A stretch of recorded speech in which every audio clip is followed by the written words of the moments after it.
Hey y'all, welcome back to Toya's Garden Haven. I'm so excited you all have decided to join me today to get an update on my indoor hydroponic system and also another seed haul. So before we get started with the actual seed haul, I'm going to insert the video where I talked about the updates in my hydroponic indoor garden. I do have a garden cube that I got from Amazon, and all of the accessories also come from Amazon. I'll try to remember to link all the pieces and the actual garden cube below, to where you can see what it looks like on Amazon if you would like to purchase it. But I'm going to insert the video clip here. Things are looking good, y'all, in my indoor garden. So this is my orange hat tomato. I did take out one that was a weak leek, but it is looking so good so far. This is the Merlot lettuce that is coming in good. My cilantro back here has sprouted. Also, my muslin lettuce is right here looking good. There's even another one sprouting right there. I think I'm gonna leave both of those in there. This is my romaine that is looking good. I love it. These two are spinach.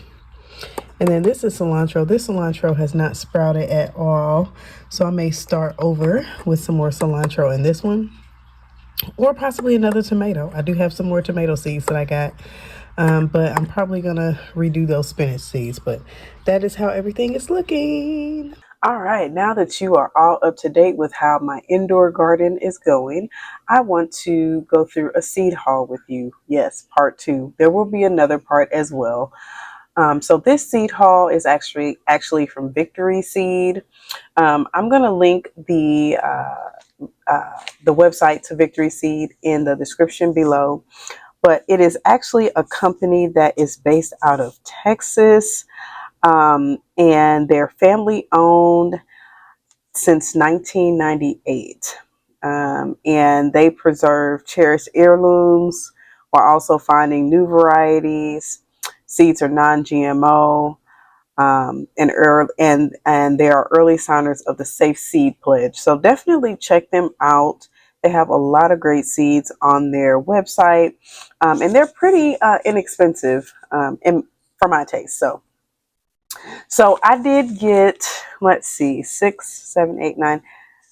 I'm sorry, 3, 4, 5, 6, 7, 7 seeds packets. So let's go through what these seed packets are. So this is a tomato, and this is a dwarf Mocha's cherry.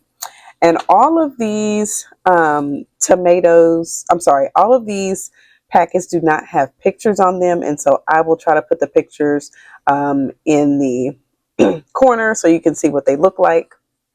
But this is a dwarf tomato. It gets about 18 to 20 inches tall, about 65 days to maturity. So I'm excited to try this one. These are also, dwarf tomatoes are also great in your indoor garden, but also in your green stalks if you have a green stalk. This is another dwarf tomato. Dwarf Sonny's Pear is the name of this tomato. It's also a dwarf, as I mentioned. Paste type. Interesting. Well balanced, pleasant flavor. I don't know. I just started looking up some dwarf tomatoes, especially on their site because they have quite a few dwarf tomatoes, and so we'll just try some out and see how they taste. But it's very productive, is what it says. So, all right, and then we have the dwarf Kelly Green, which is also another tomato. 75 days to maturity, 4 to 5 feet tall. Round, green flesh, clear skinned fruit in the 3 to 6 ounce range. Love it. I am so excited, y'all, to start gardening, to get back outside. I know I can't get outside yet. So right now I've just been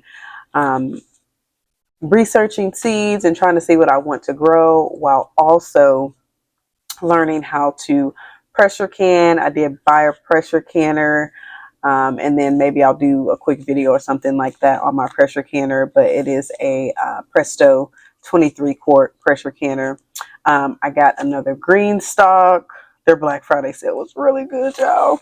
Um, and the color is so pretty. I can't wait to show you what that looks like, which will probably be closer to the spring. So the next seed packet that I have is a cucumber, and it is a muncher. I love to munch on cucumbers, so having a good muncher I think is going to be great for me. 60 days to harvest, 5 to 10 days to germinate. I'm really excited to try out that cucumber.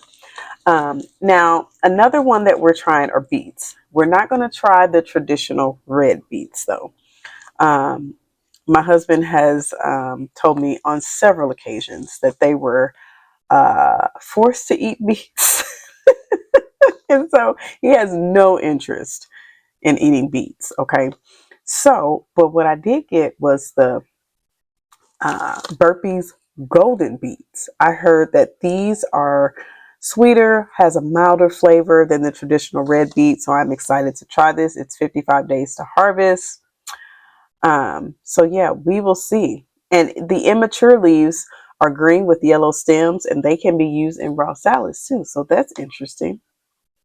Okay. We'll see. We'll see how it goes. We'll see how it goes, y'all.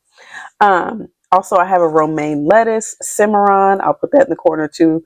Um, I actually watch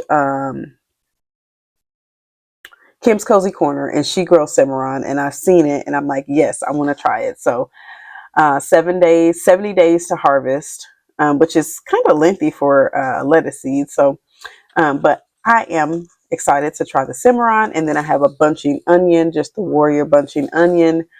And this is a great crop to put in various places in your garden to help ward off pests, but it also doesn't take up a lot of space. And so you can put it in lots of different places in your garden. Now, something else that I have that we will also be trying that I got from Greenstock when I purchased my planter. I also told my husband that I was not going to buy another planter for a while. Yeah, planter, not the accessory. So don't y'all tell him I said that. But they sent us this cherry bell radish, and I haven't tried to grow radish, and so, but I do love salad, and so I'm going to plant this one since they gifted it to me, right? All right, y'all. Well, I hope you enjoyed that very quick seed haul. Definitely have some more content coming up as it relates to my indoor garden. There will be some seeds starting in January. And so I can't wait to share all of this with you. And I hope you come back to see it. All right. I hope to see you on the next one. Okay. Until then, happy gardening. Bye.